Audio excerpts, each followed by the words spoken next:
Hey guys, it's Anisha from Pi Radio, Manchester's #1 youth-led radio station. Today I'm joined here by P Storm, who has recently featured in Fire in the Boost, the Dubai series.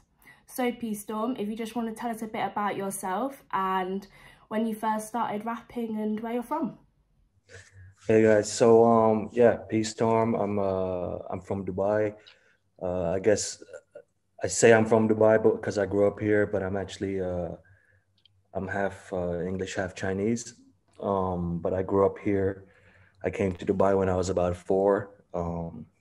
And some would say that myself and my group, the Recipe, are sort of like pioneers to the hip hop scene out here. Been doing it for quite a long time. So yeah, I've been rapping for an extremely long time. Yeah, because I noticed you were a part of a group called The Recipe. So when did that start? Tell us about that. The Recipe, we just last year we had our 10-year anniversary. So it's been a while. We started off as what it really was just trying to gather all the hip hop artists in the country and bring them all together just to try to see where everyone was at and collaborate with each other. And then it turned out bigger than we thought it did, and people started to book us as a show, as a group. You know, the recipe, even Yeah. though it was a compilation album at the start, and then people started to book us, and this was before shows were really happening locally. Dubai has always been like an import kind of culture, you know. So everything is Yeah. bought in, artists, events, all that kind of stuff. So we started to do our own shows and kind of really like figured out like, hey, people aren't booking us, so let's book ourselves and let's start putting together our own events. And it turned out there was a demand for that, and it was really successful. And I guess we sort of like laid the blueprint down for that, you know, for a lot of artists. We started off as 12 artists originally. Okay, so a big group then. Yeah, yeah. So what is the rap scene like in Dubai? Is it big? Because um, obviously Charlie Sloth, Fire in the Booth is a big thing here in the UK. So seeing, Dubai artists, it's different and it's good. But yeah, what is it like? Yeah, so the Dubai scene is quite young. It's you know, we're not a big city. Yeah. You know, I mean, even the population of the country isn't very big. So the scene is quite young. You know, like the country's young. The country, I think we just celebrated 47 or 48 years, Oh wow. you know, as a country itself. So you know, so it's still young. You know, there's still people that are like there's people that are here now that have grown up in Dubai, like myself, and the ones younger than me that were born here. But prior to me, there wasn't really many people that had been born here Yeah. or grew up here, you know, just because of how young the country is, you know. So as a whole, it's young, you know, but you know, we've grown very fast, and it is known, you know, quite a known city now. And there's a lot of partying here. It's a very big party place, you know. Yeah, So I've seen that over the past few months. yeah, I mean the whole UK is here, right? Yeah. Um, so you know, I think Charlie Sloth came out here to and is based out here for a few months. He's got one of his regular gigs out here, so so I think that's how it came about, you know. And I guess, you know, he's a big dude, man, and he's hip hop, right? And he's very part of that culture, especially in the UK.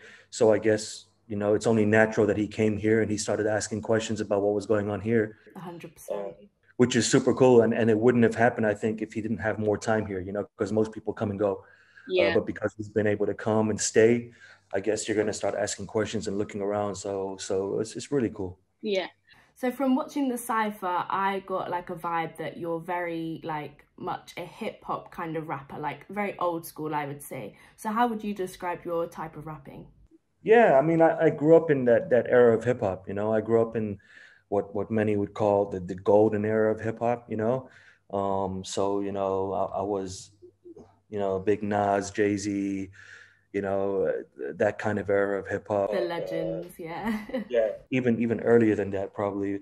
the Snoop Dogs and all that kind of stuff, so I was very into that.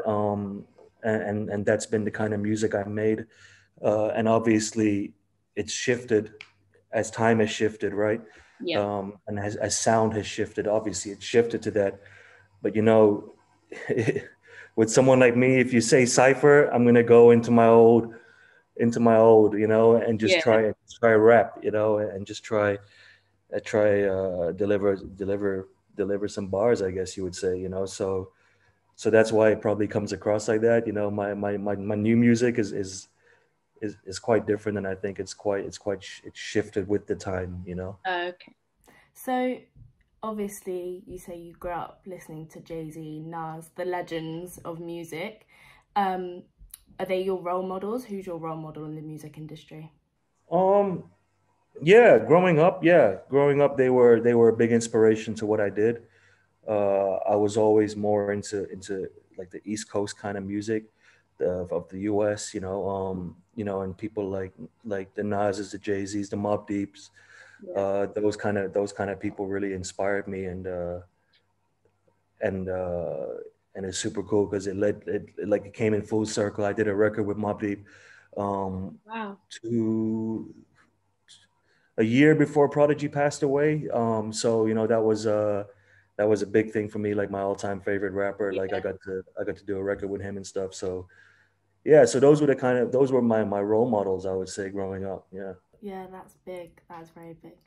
Um, so you working on new music at the minute? Like, what's your latest project?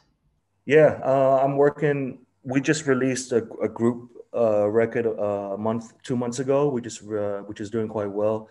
So we're going to be releasing more stuff as a group. I've also got my solo project that I'm working on. I released 2 tracks for it towards the end of last year. Okay. One of them is called Drown. The other one is called War, featuring Tech, who you guys probably have seen on the Fire in the Booth. Yeah. I got an album with Tech done. We've done an album together also.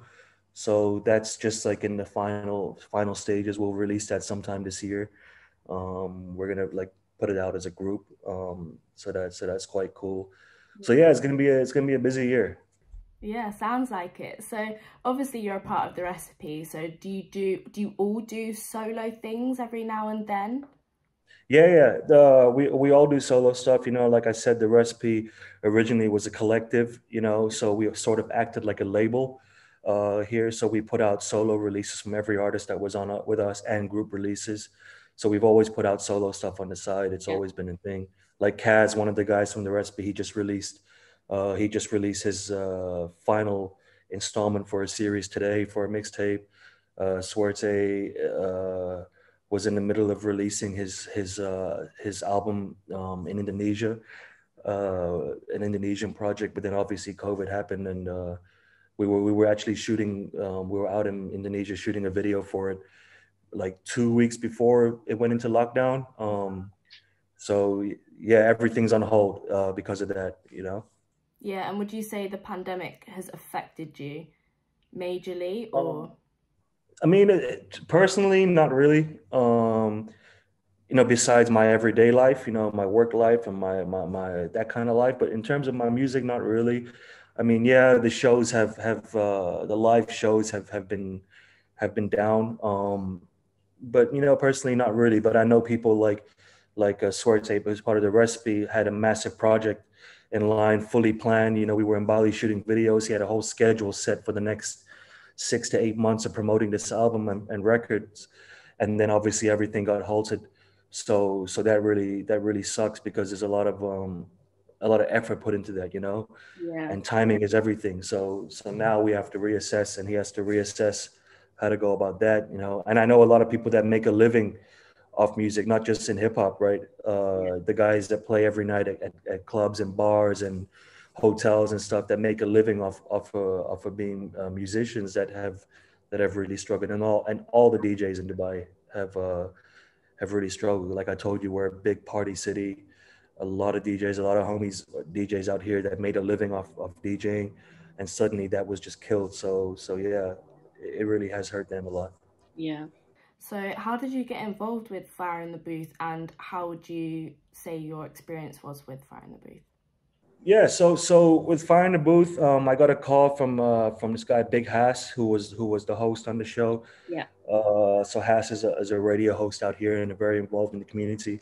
And I think they partnered up with a brand called Nomad in Okay. Dubai. So and then yeah, so Charlie and them came up with with this whole process, and they just reached out to me to be a part of it. And it's awesome. It was really cool to be called. I mean, it was tricky. I was given 24 hours, to prepare.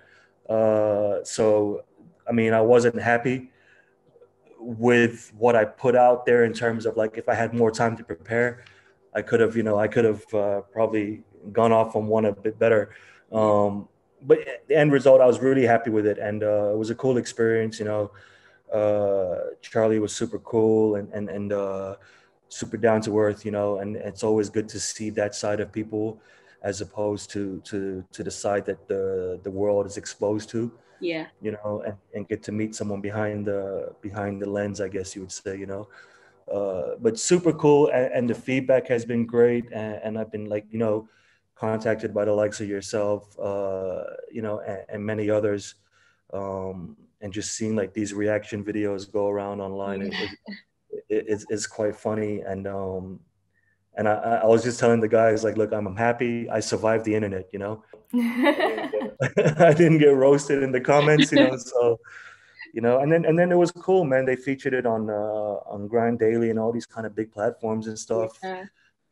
And for me, it's always like a little another tick off my box. Being originally from the UK, it's a nice little tick, because I never really got to dip my feet in those waters. Yeah. No, I think it was great that we got to see a different kind of music, because the UK, like, we're very used to just hearing the same stuff. Like, I'm a big fan of UK music. I've got nothing wrong with always listening to UK music, but it was nice to be exposed to something different that you wouldn't normally listen to on the radio or see on like Link Up TV, like all stuff like that. It was really good to see. And yeah, like you said, you all got really positive feedback, so that's a bonus. Yeah, that's cool. I mean, it's crazy how it's happened like that, right? Because people used to listen to UK rap and think what you're thinking about us. So 10, 15 years ago, people would listen to music from the UK, hip hop from the UK, and think the same thing, like, oh, that's really different. Yeah. That's cool. But just to see how big it's become, how the UK hip hop scene has gone global is amazing also. Yeah, it's big. So finally, my last question to you is, what do you think of the UK music scene, and is there anyone in particular that you think is a really good artist? Man, the UK hip hop scene, man, it's crazy. Like, I was listening to UK hip hop when it was like Skinny Man and Rodney P. And when I was last in the UK, when I was living there, I was there briefly. It was who had come out? Klashnikov had come out with that song called Merit. It was a long time ago. And Kano with P's and Q's Yeah, and stuff yeah, like that. So even the stuff I was listening to back then, it's I guess it's quite old, now. And what I really appreciated about hip hop in the UK was how they never tried to be anything else but UK hip hop, right? The accents, the sounds, everything. It stayed true to itself. And like, I really struggled when I was doing music in the UK. I went to a few open mic nights and stuff like that, and because I have a more of an American accent, people were like, "Oh, we don't want to hear that shit." And I was like, "Okay, yeah." So it was tough, especially because I'm technically from there. But yeah, to see where it is now, like, I remember, I think it was Dizzy Rascal that first crossed over, and I don't know if it was a big success when he first crossed over to the US. I mean, it was successful still, but not like pop star status. And then to seeing like guys like Gigs and them and Stormzy and Skepta, and I didn't realize like we opened for Stormzy I think 3 years ago out here, or 2 years ago, and I didn't realize at that time how big the UK scene had become, Yeah. until that weekend when it was Skepta and Stormzy, and just the crowds, and you know them reciting the knowing word for word, and I was like, oh wow, this is amazing. Yeah. So you know, I do follow, I do listen to whatever comes out here and there. You know, I do like what Stormzy was doing. I've always liked what Skepta was doing, even way back. Yeah, same, like way Yeah, before, back when he was in BBK, even before that, he's always been like up there. yeah, but I mean, yeah, but I was always into when I was in the UK. It was always the old school stuff. You know, it was the Skinny Mans, the Rodney P's, Yeah. and all that kind of stuff. Cool. Well, yeah, that's all my questions for you. I think it's been a great chat. It's been nice to get to know you. And stuff. Awesome. Yeah, yeah. Appreciate you guys, man. It's really nice.